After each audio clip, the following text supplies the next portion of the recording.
होगी जिसको आप लोग साधु संत कहते हो। हम तो हुमायूं का बेटा अकबर कहते हैं, हम तो औरंगजेब कहते हैं।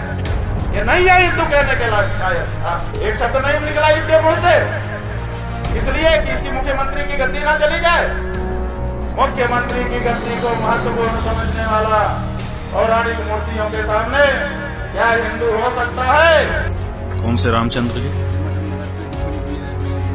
हम किसी रामचंद्र जी को जानते नहीं, इसलिए हम उनको कैसे पुष्प टिप्पणी करें। प्रयागराज के माघ मेले में बवाल, शंकराचार्य स्वामी अभिमुक्तेश्वरानंद सरस्वती के सम्मान का सवाल। सियासत जो नए विचारों के साथ खड़े हो गए हैं कुछ लोग, उनको भी क्या गलत कहा जाएगा, क्योंकि वो भी वैश्वीकरण हुआ है। हाँ, वो हमारे पास आए थे, उन्होंने प्रणाम किया। हमारा नियम है, हम लोग आशीर्वाद देंगे, जो आएगा उसको आशीर्वाद देते हैं। नरेंद्र मोदी जी हमारे दुश्मन थोड़े हैं। नमस्कार दोस्तों, एक बार पुनः सनातन धर्म को बदनाम करने की सुनियोजित साजिश रची जा रही है। इस बार इसकी कमान स्वामी अभिमुक्तेश्वर सरस्वती ने संभाली है, जो अपने आप को बद्रीनाथ ज्योतिर्मठ के शंकराचार्य बताते हैं। अगर किसी दुराचारी को कितने भी सम्मानित पद पर क्यों न बैठा दिया जाए, किंतु दुराचारी व्यक्ति दुराचार करने से नहीं रह पाता है। आपने भी ध्यान दिया होगा कि स्वामी अभिमुक्तेश्वर सरस्वती हमेशा विवादों में घिरे रहते हैं। फिर चाहे राम मंदिर का पर विवादित बोल हो या महाकुंभ पर विवादित बोल हो, या भारत द्वारा सिंधु जल संधि को रद्द करने पर विवादित बोल हो, या फिर अभी हाल ही में प्रयागराज के माघ मेले में तथाकथित शंकराचार्य द्वारा मेले में अराजकता फैलाकर भगदड़ कराकर हजारों लोगों की जान लेने का षड्यंत्र हो।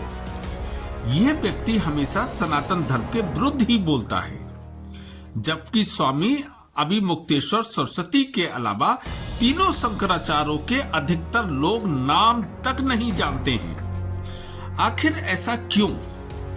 तो आज के वीडियो में मैं इस तथाकथित शंकराचार्य के षड्यंत्र और ये व्यक्ति सनातन धर्म का लगातार अपमान क्यों करता है और क्या क्या षड्यंत्र करके इस व्यक्ति ने शंकराचार्य की पदवी को गलत तरीके से कैसे हासिल किया, इस सबसे पर्दा हटाऊंगा।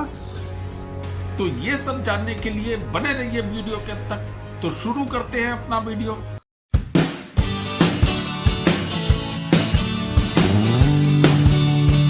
तो आज के वीडियो में हम जानेंगे कि आदि शंकराचार्य ने सनातन धर्म के पुनरुत्थान के लिए कौन कौन से ज्योतिर्पीठ की स्थापना की, हर ज्योतिर्पीठ पर एक शंकराचार्य की नियुक्ति की और शंकराचार्य की नियुक्ति की क्या प्रक्रिया है, और शंकराचार्य को भगवान शिव का अवतार क्यों माना जाता है।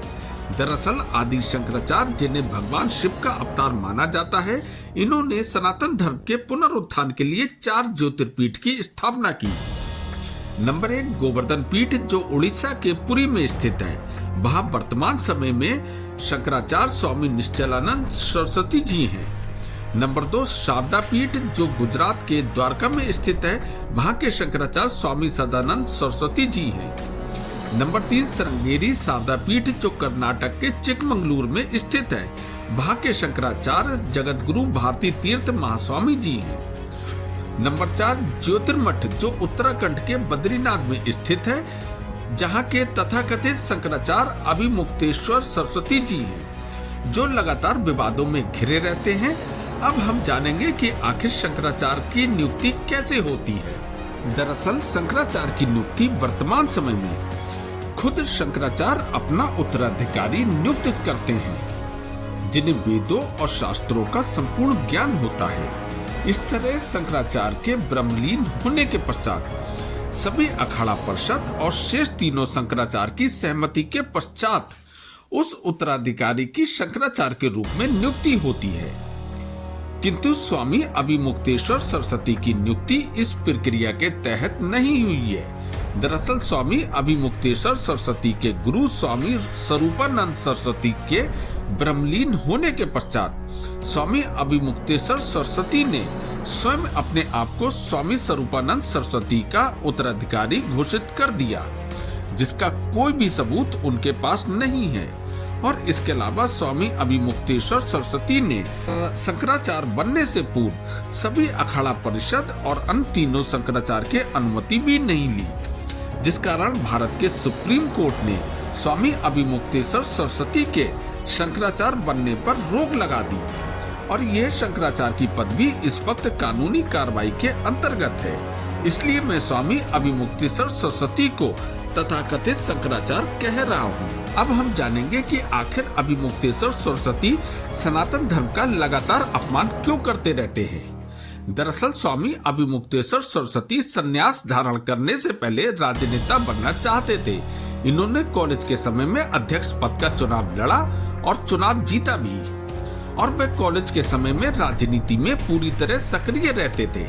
किंतु स्वामी स्वरूपानंद सरस्वती के संपर्क में आने के पश्चात इन्होंने संन्यास ग्रहण कर लिया, लेकिन योगी आदित्यनाथ के मुख्यमंत्री बनने के पश्चात स्वामी अभिमुक्तेश्वर सरस्वती का राजनीति का कीड़ा एक बार पुनः जागृत हो गया, क्योंकि योगी आदित्यनाथ भी एक सन्यासी से राजनीति के शिखर पर पहुंचे, जिस कारण स्वामी अभिमुक्तेश्वर सरस्वती की कुंठा ने उन्हें सनातन विरोधी बना दिया।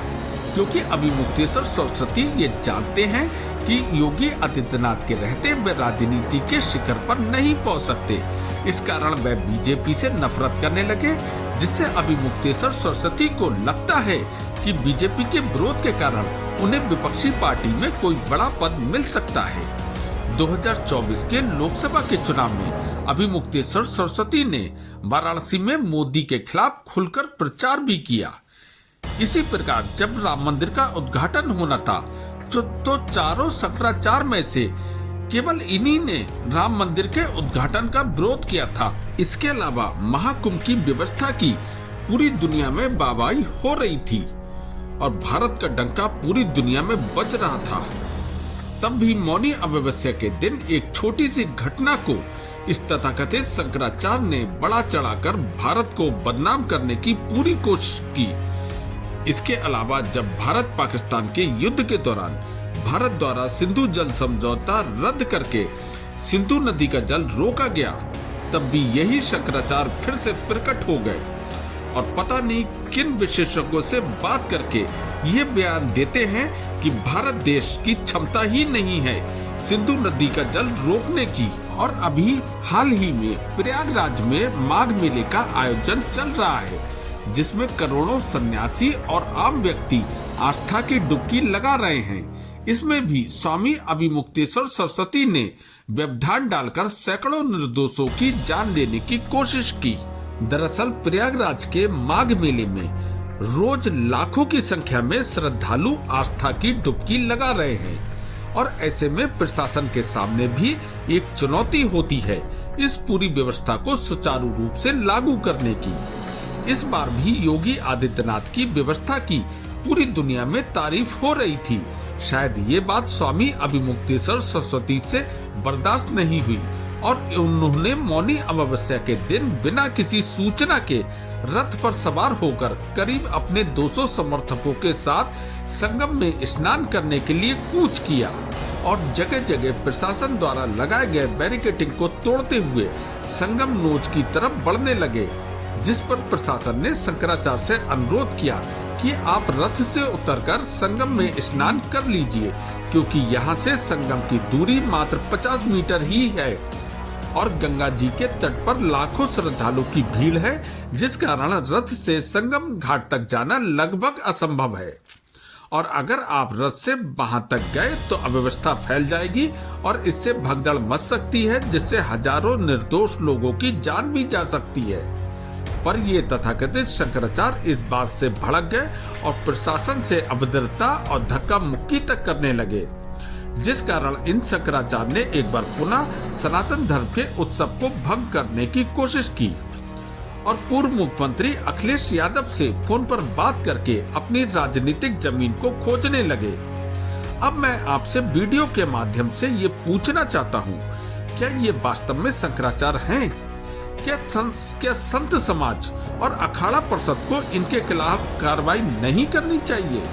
क्योंकि ये व्यक्ति सनातन धर्म का अपमान ही नहीं कर रहा है, बल्कि हिंदुओं के सबसे शीर्ष पद शंकराचार्य पद का भी अपमान कर रहा है। वैसे आप इस विषय पर क्या सोचते हैं? अपनी राय कमेंट्स बॉक्स में जरूर बताना, क्योंकि आपकी राय भी मायने रखती है। और अगर आपको मेरी वीडियो पसंद आई हो तो इसे लाइक और शेयर करना ना भूलना। और हाँ, आपने अगर मेरा चैनल अभी तक सब्सक्राइब नहीं किया है तो इसे अभी सब्सक्राइब करें। तो फिर मिलते हैं अगले शनिवार को एक नए विषय के साथ। तब तक के लिए थैंक यू वेरी मच। नमस्कार।